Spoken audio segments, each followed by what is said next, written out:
After a very long wait, House of the Dragon Season 2 is out, and it's filled to the brim with twists, turns, murders, betrayals, death and life, dragons, swords, fire and blood. The show is adapting a story written by George R. R. Martin for his Song of Ice and Fire, and written down in his supplementary book Fire and Blood, A History of the Targaryen Kings. But even beyond that, there is an event that inspired that story of George's to begin with. This is the story of that event. This is the story of the Anarchy, or the succession of King Henry I of Normandy. First, let's lay down some background. Much like Viserys Targaryen in House of the Dragon, Henry was the offspring of a mighty conqueror who came across a narrow strip of sea to conquer a foreign land. William, much like Aegon, did his conquest about 130 years prior to the story at hand. Unlike Aegon, William replaced a lot of the local lords with his own countrymen from Normandy, which led to some interesting developments, such as the fact that in English we speak of pork rather than pig meat, because the Norman noblemen would order in their own language from the local Englishmen. So the word pig got preserved in English as the name of the animal, while the word pork was used to order meat from it. Unlike Viserys and Aegon and the family of Targaryens, William's House of Normandy did not involve a lot of incest, at least not nearly as directly as the Targaryens practiced it. Between William the Conqueror's time and the civil war that we're about to talk, there were 4 kings that we're going to look in later. This contrasts with Aegon, in between whose rule there were 6 kings, and a lot of incest, and who largely kept the local lords. Up next we're going to talk a bit about the interim time between the conquest and the civil wars at hand. First, let's talk about the real-world history. William the Conqueror had 3 sons. William II, called Rufus or the Red, and Robert Curthose, called so because of his short trousers, and Henry I. When William died, his inheritance was split up the following way. William II, or William the Red, got the Kingdom of England, Robert Curthose got the Duchy of Normandy, and there were no real lands of note left for Henry to inherit, which is why Henry only got some money. But, in the meantime, through some machinations and manipulations, Henry managed to maneuver his way into all the thrones. This worked the following way. When Henry did not inherit any titles from William I, he spent 13 years in Normandy in the lands of his brother Curthose, building alliances with local nobles and ingratiating themselves. William II Rufus levied some unpopular taxes, especially on the church, and then one day, while William II was out hunting alongside Henry I and Robert Curthose was away crusading in the Holy Land, William II died on a freak hunting accident. There is some speculation to this day among historians if this was really an accident or something that Henry or someone aligned with him planned. In any event, Henry seized the moment, took the English throne, and, over the next years and years, used the power that the English throne got him to conquer Normandy away from his brother. And so, after many years, after much scheming, and after finessing his way through alliances, Henry managed to leverage just a bit of money and no lands into all the lands that his father left him and his brothers. Henry treated his surviving brother Robert with remarkable cruelty, keeping him imprisoned in an oubliette until the day he died, which was almost 20 years later. Next, let's compare and contrast a bit with the succession story of the Targaryens. After Aegon the Conqueror died, his son Aenys ruled for 5 years. He was sickly and inbred, and married to another Valyrian house in the form of Alyssa Velaryon. He controversially married his son to his daughter, which, while it may seem funny from the perspective of modern fans of Game of Thrones, there was some controversy to this at the time. The Targaryens had not established the tradition yet in Westeros.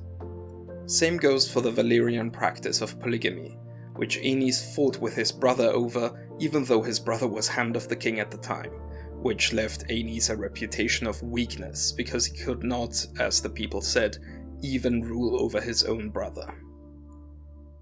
Aenys named his son Aegon, which we later know as the Uncrowned, as his heir, which, from the name alone, we can imagine did not work out very well for him.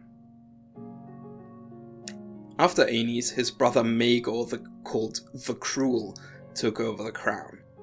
He was, as I said, the brother of Aenys and the uncle of Aegon the Uncrowned, and he was formerly Hand of the King. He got his sobriquet the Cruel mostly for what happened after the completion of the Red Keep, after which he is said to have killed every stone mason who worked on it to preserve its secrets. Maegor was eventually deposed by a rebellion led by Jaehaerys, who was the last son of Aenys. When the rebellion was just at the gates, Maegor was discovered on the Iron Throne, dead from self-inflicted wounds. Jaehaerys, who we briefly see at the start of House of the Dragon Season 1, was called the Wise and had the longest reign of Aegon's successors of 55 years. He had a reputation as a just and merciful ruler, and ushered in a period of prosperity with support of the local nobility. However, Jaehaerys lived an uncertain inheritance because he outlived his heir, after which a great council of lords of Westeros chose Viserys Targaryen, as we see at the start of the show. Viserys was known to people as the Young King at the time, and got a reputation as a conciliatory and peaceful ruler. He loved his daughter Rhaenyra and meant to leave the realm to her. However, because of sexist standards, and because of other complications we see in House of the Dragon Season 1, the inheritance of Rhaenyra was not a very sure one. So much for the setup. Now let's talk about some of the maneuvering that Viserys and Henry did in their attempts to strengthen the position of their dynasty in the event of their death. For Rhaenyra Targaryen, she was actually heir apparent for most of her life. She was married, after a long struggle, to Rhaenyra Velaryon for political reasons. She later outlives Rhaenyra and remarries someone who is very dear to her and who will be a very valuable ally to her in this coming succession war.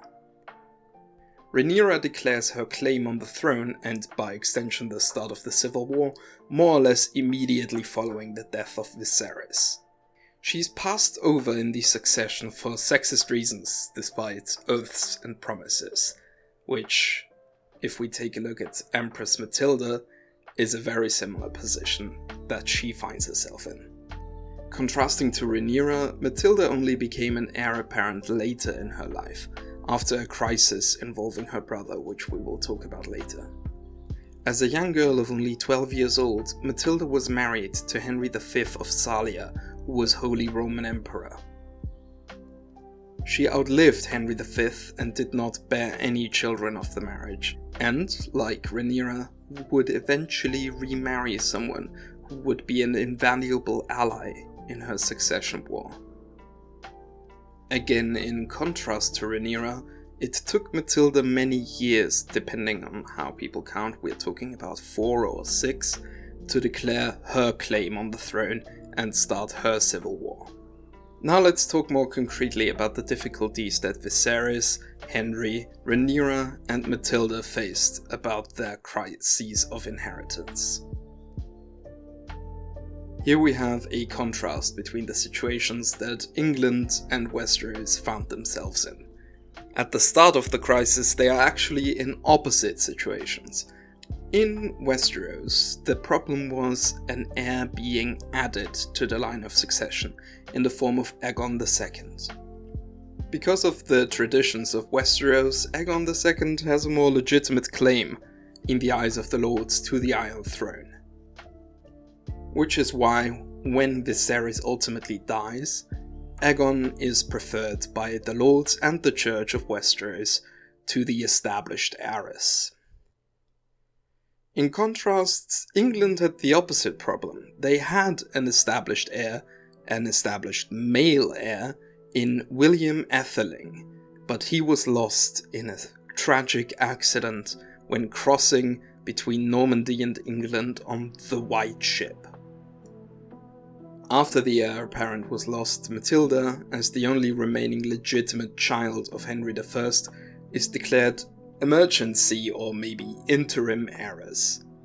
She had actually in the meantime had another child that most people saw as the more legitimate heir to Henry I, but he was a young boy, and many who were giving Matilda their oaths of loyalty did so with a sort of implicit understanding that they would really be serving under the reign of young King Henry. In both the case of Westeros and England, in any event, there was a lot of uncertainty, and in times of succession, uncertainty leads to chaos. And while there may be many people who were wanting to use the chaos as a ladder, in the event, a civil war broke out. Both Viserys and Henry die of illness before the matter of the succession could be favourably sorted in the interest of all parties. And both Viserys and Henry are said to, I suppose, name a new heir on their deathbed. In the case of Viserys, as we see in the show, he seemed to people around him to be naming Aegon II as his legitimate heir, and in the case of Henry, it was said that he named his nephew, Stephen of Blois, as the legitimate heir. There are some historians, contemporary and modern, who doubt this story of the naming of Stephen as the new legitimate heir, but there were several knights present who did not seem to have anything to gain and who in the further event of the succession did not gain anything from swearing by God oaths that they did in fact witness Henry name Stephen of Blois as the legitimate heir. So we have two short-term, mysterious circumstances leading to new heirs, which is truly a recipe for disaster. In both cases, the heirs move quick. Within days of Viserys dying, Aegon is crowned King of Westeros. Within 3 weeks of Henry dying, Stephen is crowned King of England. In both cases, the nobility swear loyalty to the new king. And in both cases, they are contradicting oaths that they gave earlier. In both cases, the highest cleric of the land, either in the form of the High Septon or in the form of the Archbishop.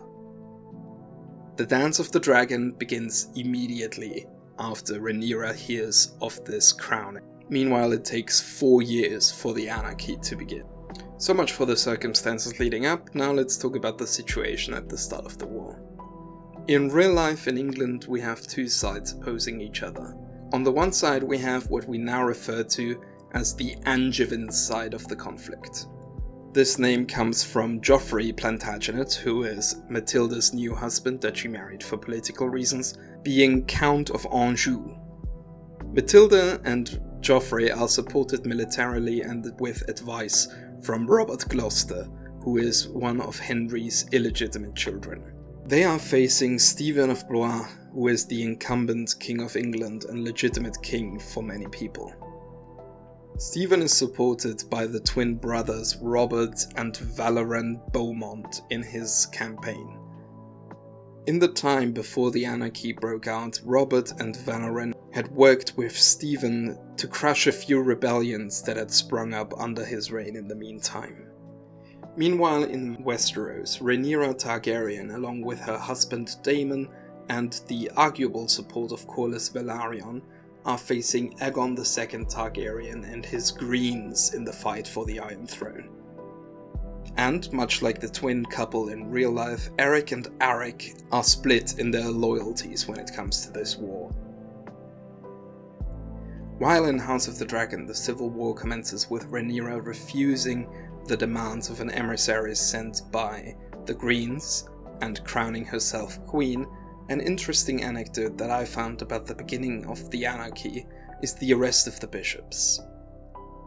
The three bishops, Roger of Salisbury, Nigel of Ely, and Alexander of Lincoln, were important and effectively chief administrators of the kingdom in the later years under Henry I. While on a meeting with other clerics and lords, Stephen had them arrested for supposed crimes of conspiring with Matilda and Joffrey, which they probably did, but the king had no proof and so framed them for something else, is what nicked off the rebellion that led to the Anarchy in earnest. It is interesting to look at their loyalties throughout the Civil War, considering they were arrested by Stephen for supposedly supporting Matilda. Of the three, Roger, the eldest, died before the Civil War ever really got going. Nigel turned away from Stephen to the Angevin side, and Alexander stayed loyal to Stephen. So we have one who didn't technically take part in the Civil War, we have one who stayed with Stephen, and one who turned to Matilda.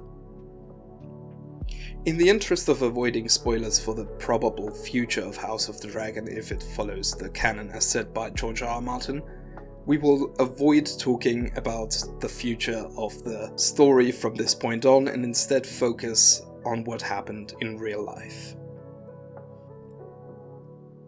After 20 years of fighting in the Anarchy, Stephen and Henry II, who is the young son of Matilda, agree to peace in the Treaty of Westminster. Henry is named Stephen's adopted son and heir. Stephen would continue to serve as King of England and Duke of Normandy for the rest of his life, but upon his death, Henry, Matilda's son, would succeed him. In the event, Stephen actually died less than a year after the signing of the treaty. Henry II ascended to the English throne as the first Plantagenet King of England. The unity of the County of Anjou, the Duchy of Normandy, and the Kingdom of England alongside Henry's wife's Duchy of Aquitaine would go down in history as the Angevin Empire, one of the most powerful states that England was in the Middle Ages. As I said, in the interest of avoiding spoilers, this concludes our look at the Anarchy, the real-world history behind House of the Dragon. I would like at this point to thank my supporters on Patreon: Cole, Too Many Are Named Tom, and Sosa. Make sure to check out the links in the description to join the realm on Patreon or Discord. Also make sure to check out the profile of Alex, who did the art for this episode. Every dollar on Patreon helps me commission her for more pieces and more videos. If you are interested in a more in-depth look at the Anarchy after the conclusion of Season 2 of House of the Dragon, and to bring us up to date with the state of real-world history at the time, make sure to leave a comment. Don't forget to like, subscribe, and do all the other regular YouTube video stuff, and I'll see you around.